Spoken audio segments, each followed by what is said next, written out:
आज की इस वीडियो में हम साइंस की वर्कशीट 1 के बारे में बात करेंगे। तो हमें पहला क्वेश्चन दिया हुआ है। हमें पहले क्वेश्चन में कहा गया है कि सोडियम, सिल्वर, फ्लोरीन आदि तत्वों के प्रतीक और उनकी संयोजकता लिखिए। तो आइए सॉल्व करते हैं इसे। अब हम वापस से पहले दी हुई टेबल पर नज़र मारेंगे और सारे तत्वों के नाम खोजेंगे और फिर इनका आंसर लिखेंगे।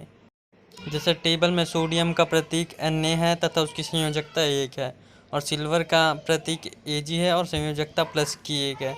आप इसी तरह से हमने सभी तत्वों के प्रतीक तथा उनकी संयोजकता लिखी है। और आपको एक बात का ध्यान रखना है कि संयोजकता लिखते वक्त आपको प्लस और माइनस का खासा ध्यान रखना है। जैसे कि सोडियम की संयोजकता प्लस की 1 है तो आपको प्लस ज़रूर लगाना है, और जैसे सल्फाइड की संयोजकता -2 है तो माइनस ज़रूर लगाना है। आपको तत्वों का प्रतीक लिखते वक्त आपको लेटर का कैपिटल और स्मॉल देखना बहुत ज़रूरी है। जैसे कि सोडियम का जो प्रतीक है Na, जिसमें N कैपिटल और A स्मॉल है। आप कैपिटल लेटर को स्मॉल लेटर में ना लिखें और ना ही स्मॉल लेटर को कैपिटल लेटर में लिखें। ऐसा करने से आपका सवाल का उत्तर गलत हो जाएगा और आपके नंबर कटेंगे। आपको पहले सभी सवालों के उत्तर मिल गए हैं, तो आइए अब दूसरे सवाल की ओर बढ़ते हैं।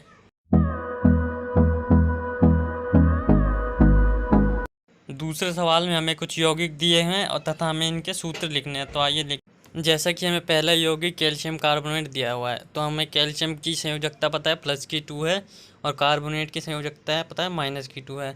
तो इसी प्रकार से दोनों की संयोजकता जोड़ने पर ना 0 होना चाहिए।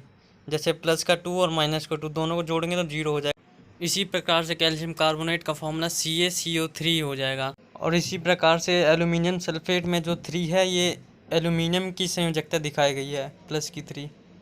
और बाकी यौगिकों के उत्तर हमें आगे के देखने को मिलेंगे, तो आइए देखते हैं।